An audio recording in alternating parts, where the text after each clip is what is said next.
सिद्धेभ्यः ॐ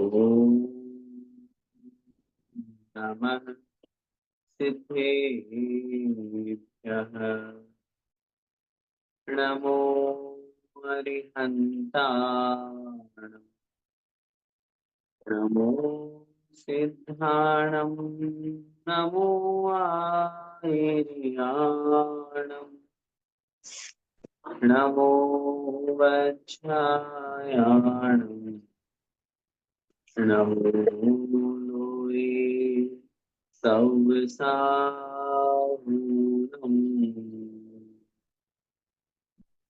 पंच परमेष्ठी भगवान की जय। द्वादशांग में बिनवाणी माता की जय। चारित्र चक्रवर्ती 108 शांत सागर जी महामुनिराज की जय। संत शिरोमणि आचार्य भगवंत 108 श्री विद्यासागर जी महामुनिराज की जय। अभिनवाचार्य श्री समय सागर जी महाराज की जय। परम पूज्य गुरुदेव निर्यापक श्रमण मुनि पुंगव श्री सुधा सागर जी महाराज की जय। अढ़ाई दीपस्थ समस्त महामुनिराजों की जय। श्रमण संस्कृति सिद्धांत प्रवेशिका भाग 3 का हम सभी स्वाध्याय कर रहे हैं और चाहे व्रत के बारे में हो अथवा उन व्रतों में विस्तार रूप से प्रतिमाओं के बारे में हो, निश्चित रूप से यह ग्रंथ, यह पुस्तक हमको चारित्र के मार्ग पर आगे बढ़ाने के लिए एक प्रोत्साहन प्रदान कर रही है, एक हमारे लिए प्रेरणा स्वरूप है। आत्मा के कल्याण में निमित्त भूत जो रत्नत्रय है, सम्यक दर्शन, सम्यक ज्ञान और सम्यक चारित्र, इन तीनों में महत्वपूर्ण भूमिका होती है सम्यक दर्शन की। लेकिन उस सम्यक दर्शन और सम्यक ज्ञान और सम्यक चारित्र तीनों के स्वरूप को पढ़ने के बाद हमने यह भी जाना कि पूर्ण रूप से सम्यक चारित्र तो मुनि महाराज जब मुनि अवस्था महाव्रतों को धारण करते हैं तभी से प्रारंभ होता है। जब तक महाव्रत अंगीकार नहीं हो रहे हैं, जब तक मुनि अवस्था धारण नहीं हो पा रही है, तब तक हम गृहस्थ में रह करके दर्शन, व्रत, सामायिक, रोशन आदि जो 11 प्रतिमाएं कही गई है, इन 11 प्रतिमाओं के माध्यम से, इन 11 प्रतिमाओं के स्वरूप को समझ करके अपने जीवन में उतार करके एक देश रूप चारित्र का पालन करते हुए गृहस्थ जीवन को सार्थक कर सकते हैं और लक्ष्य मुनि बनने का रख सकते हैं। पिछली कक्षा में अपन ने इन्हीं 11 प्रतिमाओं का विस्तृत विवेचन बहुत अच्छी तरह से समझा था और ये भी हम सब ने भावना भाई थी कि शीघ्र अतिशीघ्र हम सब प्रतिमा धारण करके अपनी इस मनुष्य पर्याय को सार्थक करेंगे। ये हम सबकी मंगल भावना है। आइए आज की इस कक्षा में हम आगे बढ़ते हैं और अगला पाठ है पाठ 8, सेठ जिनेंद्र भक्त। जिनेंद्र भक्त सेठ का नाम सुनते ही, जहां हमने पहले 8 अंगों में प्रसिद्ध 8 महान व्यक्तित्व के बारे में समझा था, नाम पढ़ा था, आचार्य भगवान समंत भद्र स्वामी महाराज रत्नकरंडक शावकाचार्य में लिखते हैं, तावदंजन चौरंगे ततोनंत मति स्मृता उद्दायनस तृतीयेपि तुरीये रेवती मता ततो जिनेन्द्र भक्तोन्यो वारिषेणस्ततः परः विष्णुश्च वज्रनामा च शेषयोर्लक्ष्यतां गतौ। इन 2 श्लोकों में आचार्य भगवान समंत भद्र स्वामी महाराज 8 अंगों में जो 8 महान व्यक्तित्व प्रसिद्ध हुए हैं उनका नाम गिना रहे। निशंकित अंग जो पहला अंग है उसमें अंजन चोर प्रसिद्ध हुआ, तथोनंत मति स्मृता दूसरा नंबर का जो निकांक्षित अंग उसमें अनंतमती रानी। तीसरा हमारे निर्विचिकित्सा अंग जिसमें उद्दायन राजा जिनकी कहानी अपन ने पढ़ी थी, तुरीय रेवती मता, और चौथे नंबर पे रेवती रानी जिसने सब कुछ छोड़ दिया। उनकी कहानी भी अपन ने समझी और पढ़ी। समोषण तक की रचना उस मायावी देव ने कर दी थी, लेकिन उसने कहा नहीं, तीर्थंकर तो 24 ही होते हैं, उनको हो चुके। उसके बाद में जो 5 नंबर का जो अंग है जिसका नाम है उपगुहन अंग, उसमें तो जिनेंद्र भक्तों, जिनेंद्र भक्त नाम के जो सेठ हैं वो प्रसिद्ध हुए हैं, जिनकी कहानी अपन पढ़ेंगे समझेंगे। और 6 नंबर जो वारिशेण तथा परिस्थितिकरण अंग में वारिशेण मुनि महाराज। और फिर उसके पश्चात 7वां अंग जो है वात्सल्य अंग, विष्णुश्च वज्र नामाच, विष्णु कुमार मुनि वात्सल्य अंग में, और वज्र कुमार जो है वो अंतिम प्रभाव नाम। इन 8 अंगों में 8 महान व्यक्तित्व हुए हैं, जिन्होंने अपनी चर्या के माध्यम से, अपनी क्रिया के माध्यम से हम सबको ये संदेश दिया, हम सबको ये प्रेरणा दी कि हम भी अपने जीवन में सम्यक पर पूर्ण रूप से भरोसा करते हुए, सम्यक पर पूर्ण रूप से निष्ठा के साथ में, श्रद्धा के साथ में, विश्वास के साथ में आगे बढ़ेंगे, तो 8 अंगों का पालन करते हुए हम भी सम्यक दृष्टि बनेंगे। आज की इस कक्षा में हम उपगुहन अंग में प्रसिद्ध जिनेंद्र भक्त सेठ के बारे में पढ़ने जा रहे हैं। इनके बारे में पढ़ने से पहले हम उस उपगुहन अंग को समझ लें तो हमें पाठ बड़ा आसान लगेगा। उपगुहन शब्द क्या कहता है? उपगुहन की परिभाषा आचार्यों ने शास्त्रों में बहुत स्पष्ट लिखी है। अपने स्वयं के गुणों को छिपाना, सामने वाले के दोषों को छिपाना, उनके दोषों को उजागर नहीं करना। अनुग्रहणात् गुणानाम तद्वदन्त्युपगूहनम्। अपने गुणों को वृद्धि करने के लिए, अपने गुणों को बढ़ाने के लिए इस उपगुहन अंग को कहा गया है, जहां स्पष्ट रूप से कहा गया हो, निज गुण अरु पर अवगुण ढाके। निज अपने गुणों को ढकना है, पर अवगुण ढाके और दूसरों के अवगुणों को ढकना है। अब आप कहोगे अगर कोई गलत काम कर रहा है तो हाँ, अगर हमने उसको सबके सामने उजागर कर दिया तो हमें दोष लगेगा। इसका सबसे बड़ा कारण समझिए, वस्तुस्थिति क्यों कहा गया है। क्योंकि अगर हमने उसका दोष उजागर कर दिया तो वो बदनाम नहीं होगा, वो जिस वेश में है वो वेश बदनाम हो जाएगा।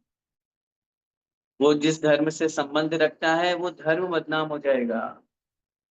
क्योंकि न धर्मो धार्मिक बिना, धर्म धार्मिक के बिना नहीं होता है। कोई भी व्यक्ति ऐसा नहीं है, धर्म और धर्मात्मा दोनों अलग अलग थोड़ी ना हो सकते। आत्मा का स्वभाव है धर्म। तो आचार्यों ने कितना स्पष्ट लिखा, ये श्लोक जब पढ़ रहे हैं, स्मयेन योन्या नत्येति धर्म स्थान गर्भिताशय सोत्येति धर्म मात्मीयम न धर्मो धार्मिक बिना। अभिमान पूर्वक घमंड के साथ स्मयेन यो यह अन्यान अत्येति, जो दूसरों को तिरस्कृत कर रहा है, अपमानित कर रहा है, ये मत सोचिए, बल्कि ये सोचिए वो अपने आप को अपमानित कर रहा है, अपने धर्म को अपमानित कर रहा है। किसी के दोषों को उजागर करके, किसी के अवगुणों को कह करके हम अपने आप में ही कर्म का बंध कर रहे हैं। हम अपने आप में ही निंदा कर रहे हैं। उसके दोषों को कहने से सामने वाले व्यक्ति की धारणा उसके लिए कुछ और बनी हुई थी, और हमने कह करके उसके प्रति गलत धारणा बना दी।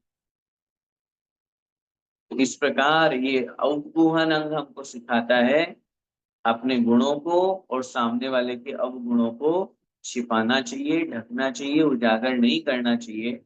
और इससे विपरीत सामने वाले के गुणों को और अपने दोषों को उजागर करना चाहिए। इसलिए जिनेंद्र भक्त सेठ इसमें प्रसिद्ध हुए हैं। आइए उनकी कहानी अपन पढ़ते हैं। देख, सौराष्ट्र देश के पाटलिपुत्र नगर में राजा यशोधर रहता था। उसकी रानी का नाम सुसीमा था। उन दोनों के उन दोनों के सुवीर नाम का पुत्र था। सुवीर सप्त व्यसनों से अभिभूत था तथा ऐसे ही चोर पुरुष उसकी सेवा करते थे। क्योंकि यहाँ जो अपन कहानी पढ़ रहे हैं उसमें मुख्य नायक है सुवीर। अब सप्त व्यसनी, उसके सब जो साथी संगी दोस्त जो कुछ भी थे वो सारे के सारे जो थे वो सब चोर, उचक्के, गलत काम करने वाले। भी जो लोग व्यक्ति जो जैसे होते हैं उनकी संगति उसी अनुसार हुआ करती है। तो वो सुवीर जो था वो सप्त व्यसनों में लगा हुआ रहता था। सप्त व्यसन जो है जुआ खेलना, मांस मद, वेश्यागमन, शिकार, चोरी, पर रमणी रमण, रमणी माने स्त्री, पर रमणी माने पर स्त्री में रमण करना, और सातवें व्यसन निवार, इन सातवें व्यसनों से हमें दूर होना चाहिए। लेकिन जो सुवीर नाम का वह व्यक्ति था, यशोधरा, सुसीमा और यशोधर, इनके जो पुत्र सुवीर था वो इनसे लिप्त था, सातों व्यसनों में लगा हुआ रहता था और चोर पुरुष उसकी सेवा करते थे, मतलब सब चोरों के साथ में वो रहता था। उसने कानो कान सुना कि पूर्व गौड़ देश की ताम्रलिप्त नगरी में जिनेन्द्र भक्त सेठ के सतखंड महल के ऊपर अनेक रक्षकों से सहित श्री पार्श्वनाथ भगवान की प्रतिमा के ऊपर जो छत्र लगा हुआ है उस पर एक विशेष प्रकार का अमूल्य वैडूर्य मणि संलग्न है। क्योंकि जो चोर होते हैं उनको कहीं ना कहीं से कोई ना कोई भनक आ जाती है। तो यहाँ इस लाइन में यही कह रहे हैं, उसको जैसे ही पता चला कि जो जिनेन्द्र भक्त सेठ है, बहुत बड़ा सेठ था वो, बहुत नामी गिरामी।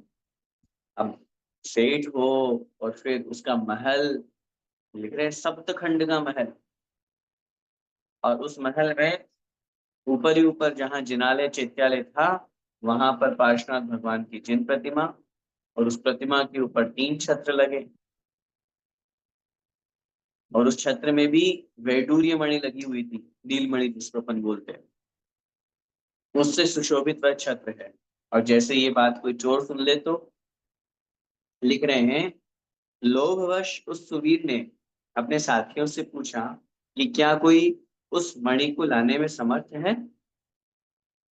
अब जब वो मणि की तारीफ सुनी तो मन में आया ये तो चाहिए। और चूंकि ये भी अभी अपन ने पढ़ा कि वो जो मणि है, वो जो छत्र है, बहुत अधिक सुरक्षा के साथ में वहां लगा हुआ है।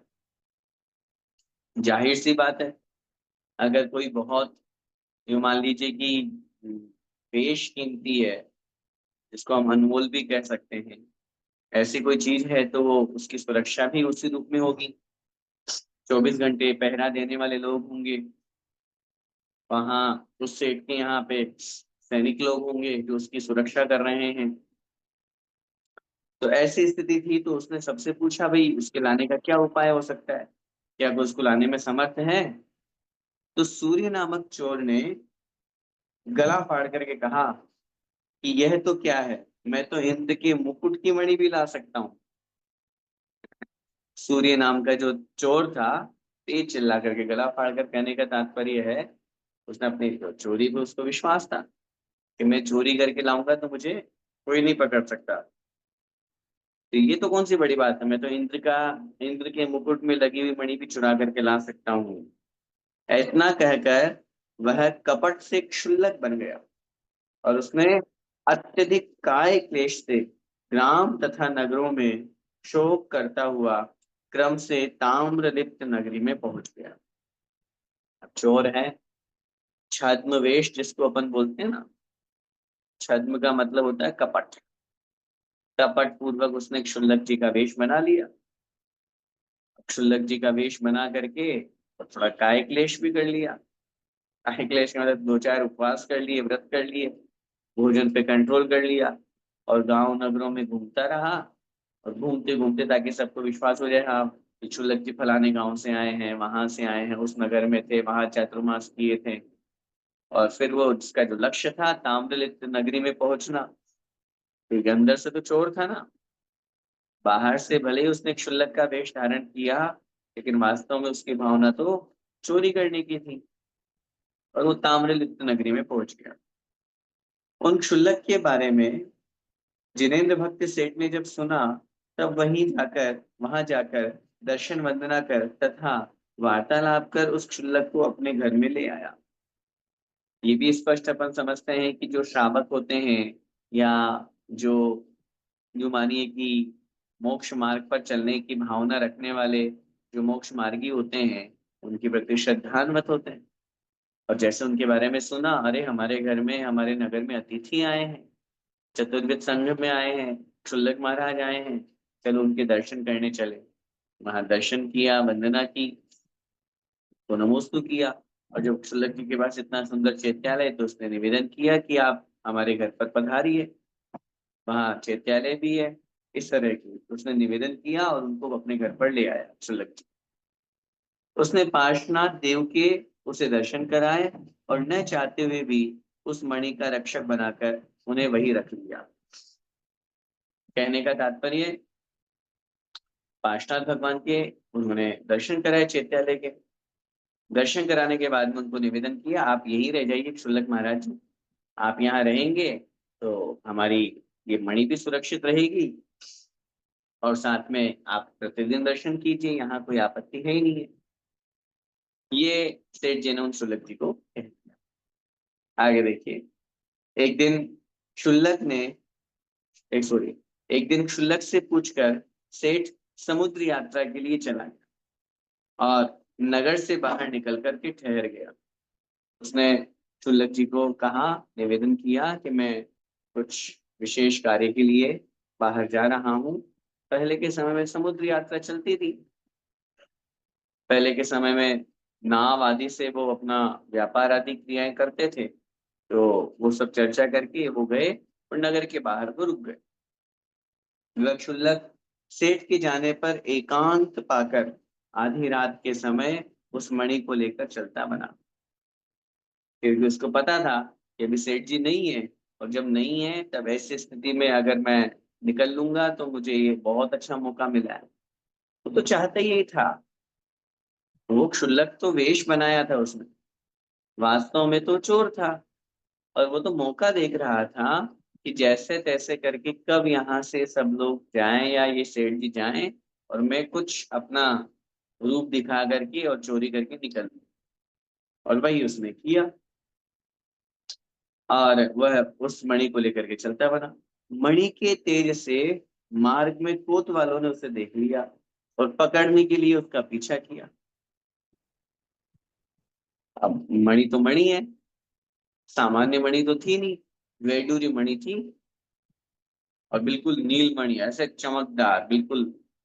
ये अपन वर्तमान में भले ही इन मणियों को नहीं देख पाए, लेकिन एक सामान्य उदाहरण से अपन समझ कर सकते हैं कि जैसे डायमंड होते हैं, तो डायमंड का प्रकाश होता है, अपने आप में दीप्ति होती है, उसमें कांति होती है।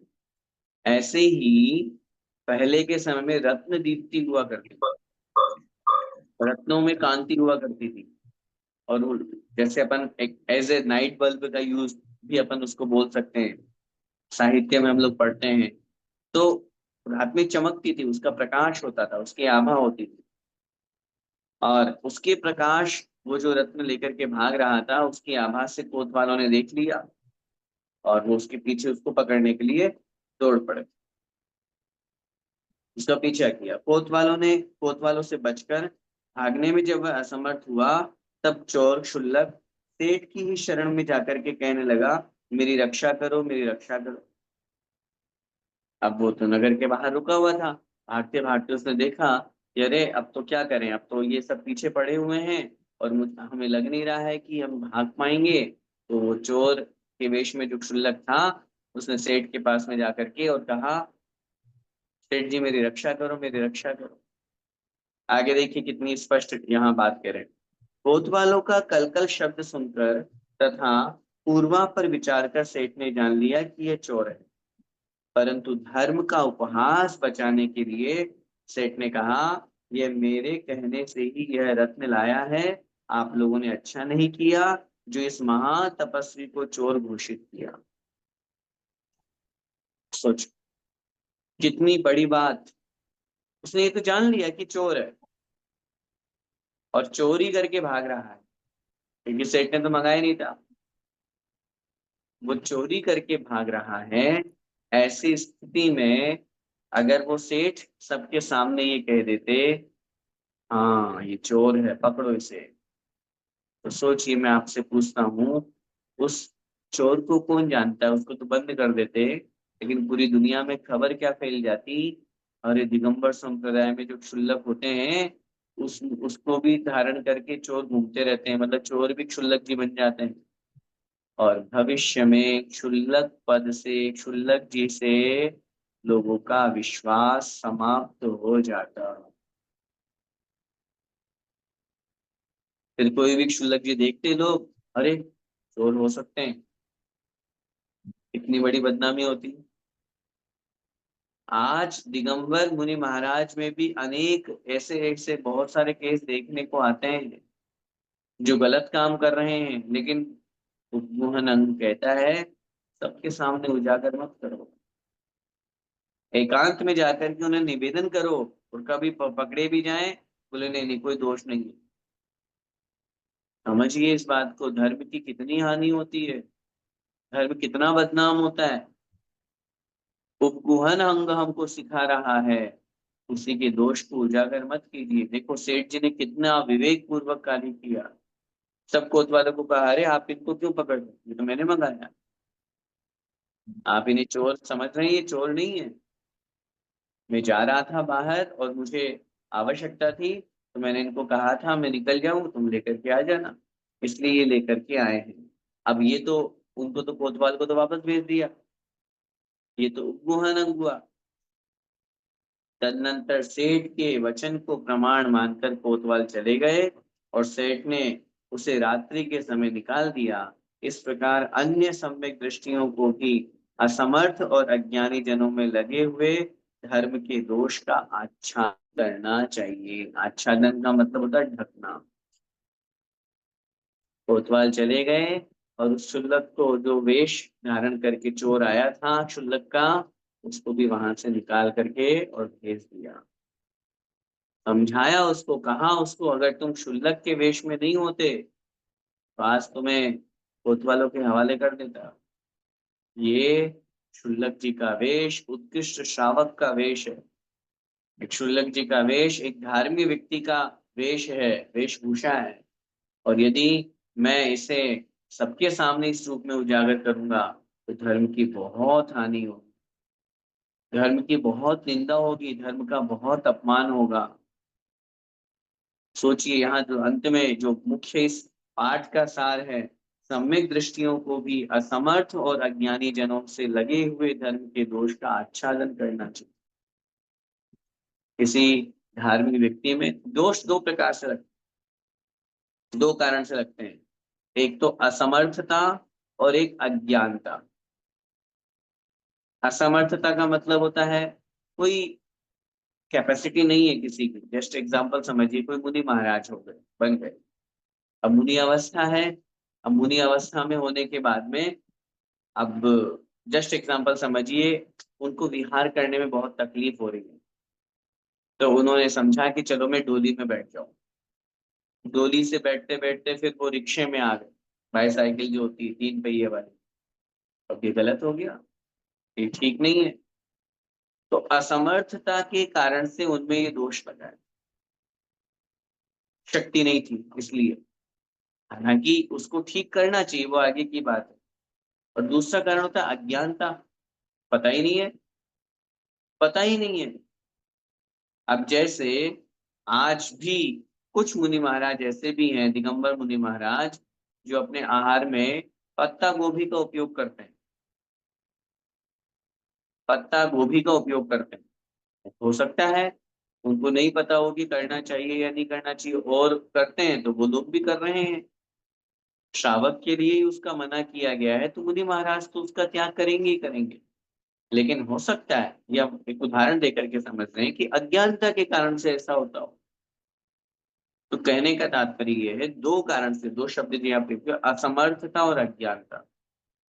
हमारे द्वारा भी जो दोष लगते हैं किसी भी व्रत में, कोई भी कार्य है, कोई भी नियम लिया हमने, संकल्प लिया, यम लिया, नियम लिया, व्रत किया, उपवास किया, कुछ भी किया, उसमें जो भी दोष लगते हैं उसके पीछे भी दो ही कारण है। बहुत बार ऐसा होता है, पता नहीं भैया जी, हमको पता नहीं था। हाँ, अज्ञानता के कारण से लग गया। या फिर अरे अब क्या बताएं भैया जी, उपवास था, शरीर में शक्ति नहीं थी, इसलिए फिर हमने तो ऐसा कर लिया। तो असमर्थता होगी, कैपेसिटी नहीं थी इतनी। तो इस कारण से जो दोष लग जाते हैं, आचार्यों ने लिखा है, स्वयं को भी और दूसरों को भी वहां अपने आप को स्थितिकरण करना चाहिए। दूसरों के दोषों को उजागर नहीं करना, किसी के द्वारा इस तरह की गलती हो गई है और हम सबके साथ में बैठ करके, और अरे वो तो ऐसे, फलाना महाराज ऐसे, वो महाराज ऐसे, वो माता जी ऐसे, नहीं, कभी नहीं करना।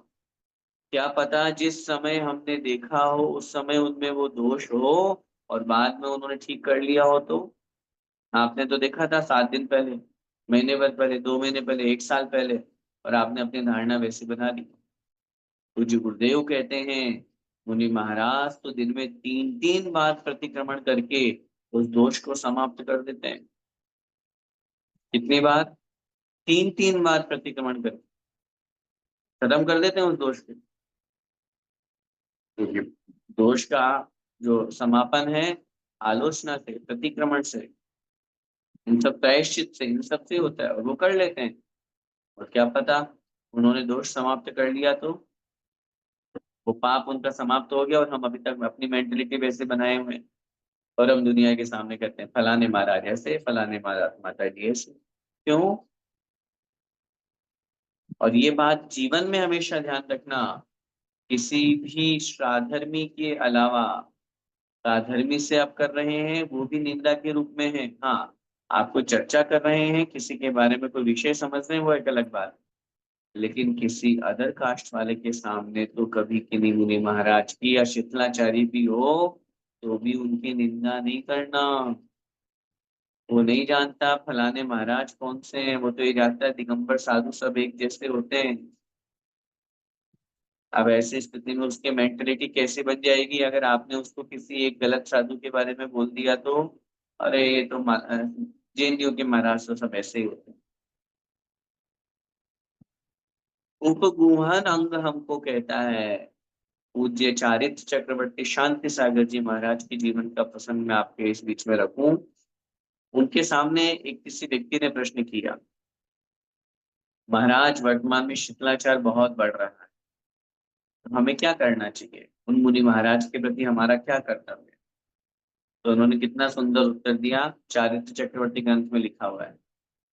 उन्होंने उत्तर दिया, एकांत में जाकर के समाज के 5 लोग या कोई विद्वान हो साथ में, तो उनको ले जा करके और उनको एकांत में जाकर के निवेदन करें, समझाएं, महाराज आप अगर ये गलती करोगे तो कितना समाज पे दुष्प्रभाव पड़ेगा। गलत है, लोग मुनियों की धारणा गलत बना लेंगे। आपसे करबद्ध निवेदन है, आप चर्या ठीक कर लीजिए महाराज, आगम के अनुसार कर लीजिए। फिर श्रावक ने प्रश्न किया, अगर मुनि महाराज को ऐसा निवेदन करने पर भी वो नहीं माने तो आचार्य चारित्र चक्रवर्ती शांति सागर जी महाराज ने कहा, अगर वो नहीं माने तो फिर उनकी उपेक्षा करो। उपेक्षा का मतलब बदनामी नहीं, बैर भाव नहीं, द्वेष भाव नहीं। उपेक्षा का मतलब, ठीक है फिर आपकी जैसी मर्जी, आपको जो करना हो, हमारा एक बार निवेदन करने का कर्तव्य था, वो हमने आपको किया। न राग न द्वेष। उपेक्षा का मतलब था ना काहू से दोस्ती, ना काहू से बैर। भैया ठीक है, आप आपके, हम हमारे। अब आप उनके यहाँ जाएंगे उनके उनके दर्शन करने? नहीं, नहीं जाएंगे। जब चर्या ठीक नहीं है, निवेदन किया तो ठीक नहीं करना, फिर उनकी वो जाना। कोई जा रहा है, वो आपसे पूछे मैं जाऊं क्या, भैया देख लो, तुम्हारी तुम्हारी मर्जी, मैं क्यों मना करूं आपको। ये नहीं बाहर बैठ करके 10 लोगों के सामने बोल रहा है, अरे मत जा तू, वो फलाने महाराज ऐसे, नहीं नहीं तू मत जा, नहीं, वो चीज नहीं करनी चाहिए। वो करने से सामने वाले की श्रद्धा पे भी बहुत बड़ा इफेक्ट आता है। इसलिए अपन को आज के इस पाठ से उपगुहन अंग हमारे जीवन में आना चाहिए। ये तो चलो एक मुनि महाराज आदि की चर्चा हुई, चतुर्विद संघ, मुनि यारिका, श्रावक श्राविका, इनकी चर्चा हुई, लेकिन एक बार जरा विचार अपने साधर्मियों के प्रति भी कर लें। हम आपस में कितनी निंदा करते हैं, कितना दोषारोपण करते हैं, कितने झूठे दोष लगाते हैं, कितनी फालतू की बातें करते हैं। बैठ गए चार लोग और वो ऐसा है, वो ऐसा है, वो ऐसा है, वही वही चलता रहता है, हमारा निंदा पुराण जिसको बोलते हैं। नहीं, नहीं होना चाहिए। उनको ध्यान रखना है, व्यर्थ में दूसरों की निंदा करने से, व्यर्थ का मतलब व्यर्थ ही है, सार्थकता नहीं है निंदा। आचार्य उमा स्वामी महाराज ने लिखा है, परात्म निंदा प्रशंसे सदसद गुणोच्छादनोद्भावने च नीचेर गोत्रस्य। नीच गोत्र का आश्रय होगा दूसरों की निंदा करने से। हम अपनी तो खूब बढ़ाई करते हैं, खूब प्रशंसा, खूब खूब, कहना ही क्या। अरे साहब, आत्मश्लाघा बोलते हैं स्वयं की प्रशंसा, और दूसरों की बात है कोई काम का नहीं है, वो तो वो ऐसा है, वो ऐसा है। हम दूसरों की निंदा करते हैं, स्वयं की प्रशंसा करते हैं, इसके फलस्वरूप नीच गोत्र का आश्रय होता है। अपन को बचना है। बड़े पुण्य से उच्च गोत्र मिला है, जैन कुल मिला है, और इसमें भी अगर अपन ऐसे भाव रखेंगे तो कहीं ना कहीं अपने लिए वो भविष्य के लिए, आगामी आने वाले भवों के लिए नुकसानदायक होगा। इसलिए इस मनुष्य पर्याय को सार्थक करते हुए अपन आज की इस कक्षा से यही संकल्प लें, हम कभी किसी दूसरों के दोषों को उजागर नहीं करेंगे। अरे प्रतिदिन की पूजन हम करते हैं, आप लोग करते हैं सभी पूजन। उस पूजन में जब शांति पाठ पढ़ते हैं तो क्या बोलते हैं? शास्त्रों का हो पठन सुखदा, लाभ सत्संगति का, सद्व्रतों का सुजस कह के, दोष ढाकू सभी का। बोलिए, दोष ढाकू सभी का। भगवान से प्रार्थना कर रहे हैं, भगवान मैं सभी का दोष ढक सकूं, मेरे मुख से किसी दूसरों के दोष ना निकले। दोषवादे च मौनम, दोषवादे च मौनम। दूसरों की बुराई करके, निंदा करके, दुर्वचन बोल करके हम अपने मुख को ही गंदा कर रहे हैं, और भगवान से प्रार्थना कर रहे हैं उस लाइन में अपन, भगवान मैं सबका दोष ढकूं। तो भाई जब बोल रहे हो तो फिर जीवन में भी अपनाए ना हम। फिर हम क्यों किसी की निंदा करते हैं? जिसकी जो जाने भाई, हमें क्या लेना देना है? हमारे बोलने से वो सुधर जाएगा? पहली बात तो हम बोलने जा ही नहीं रहे, हम उसको बोल ही नहीं रहे। उसको बोलेंगे तो उससे तो लड़ाई झगड़ा हो जाएगा। तो अब तो किसी थर्ड पर्सन से बात कर रहे हैं। आप किसी थर्ड पर्सन से, किसी सेकंड पर्सन की बात कर रहे हो, उससे क्या होगा? वो सुधर जाएगा, हमें पाप लगेगा, हमारा ही टाइम वेस्ट होगा। हम अगर उस गुणों को, उस दोषों को कहने की बजाय गुणों को कहें, हमारी दृष्टि गुणों की तरफ जाए, दोषों की तरफ ही दृष्टि न जाए। हाँ, लिखा है, मेरी भावना में यही पढ़ते हैं अपन, गुण ग्रहण का भाव रहे नित, दृष्टि न दोषों पर जाए। भगवान मेरी दृष्टि किसी के दोषों पर नहीं जाए, उसमें क्या गुण है, क्या अच्छाई है, उसके बारे में अपन सोचें, उसके बारे में चिंतन करें, उसके बारे में आपस में चर्चा करें, तो डेफिनेटली हमारा सार्थक होगा, और उपगुहन अंग हमारे जीवन में आएगा। क्योंकि आठों अंगों में अगर एक भी अंग कम होता है तो वह सम्यक दर्शन पूर्ण नहीं माना जाता है। पूर्व में भी अपन ने स्थितिकरण अंग, निशंकित अंग, निकांक्षित अनंतमती रानी की, इन सब उदयन राजा की, निर्विचिकित्सन की, सबकी कहानियों को अपन ने पढ़ा। इनके जीवन से प्रेरणा लेकर के अपन भी अपने जीवन में इन अंगों को अपनाएं और परिपूर्ण साष्टांग सम्यक दर्शन को प्राप्त करें। इसी मंगल में भावना के साथ बोले द्वादशांगमयी जिनवाणी माता की जय। संत शिरोमणि आचार्य भगवंत एक श्री विद्यासागर जी महामुनिराज की जय। परम पूज्य गुरुदेव निर्यापक श्रमण मुनि पुंगव श्री सुधा सागर जी महाराज की जय हो। अढ़ाई द्वीपस्थ समस्त महामुनिराजों की जय।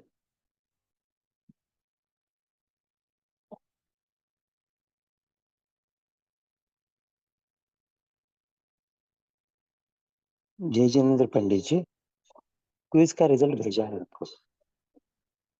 एक मिनट।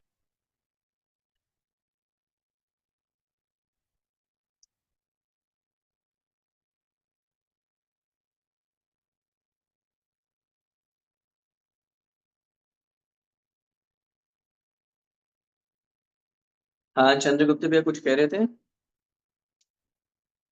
क्विज का रिजल्ट भेजा है। हाँ क्विज आंसर।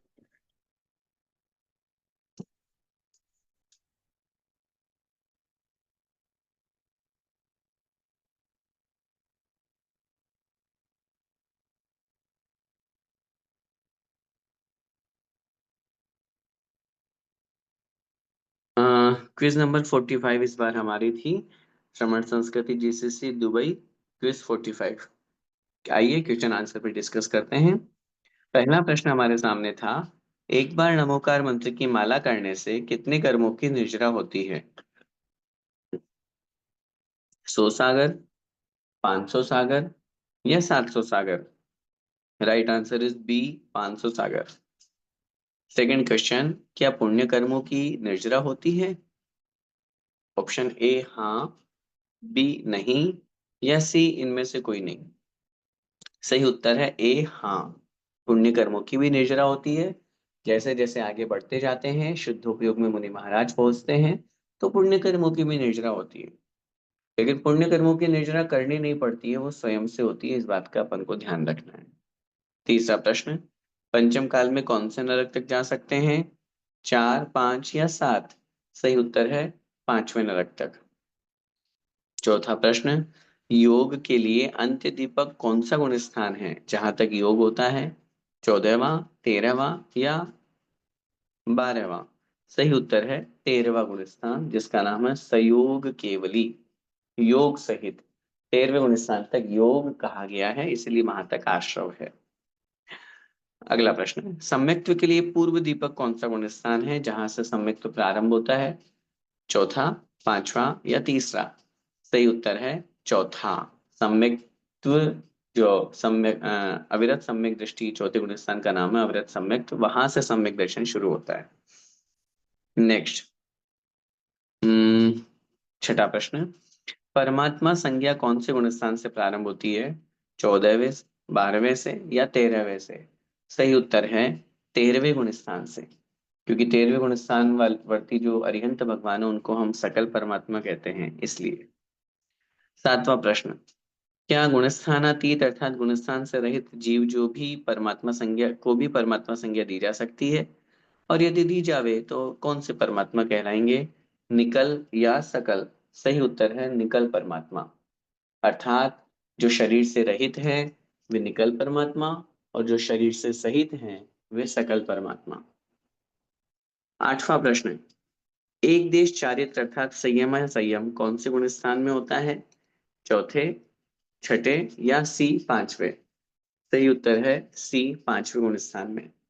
पांचवें गुण स्थान में एक देश चारित्र होता है, उसी को हम संयमा संयम या देश विरत या वीरता विरत कहते हैं।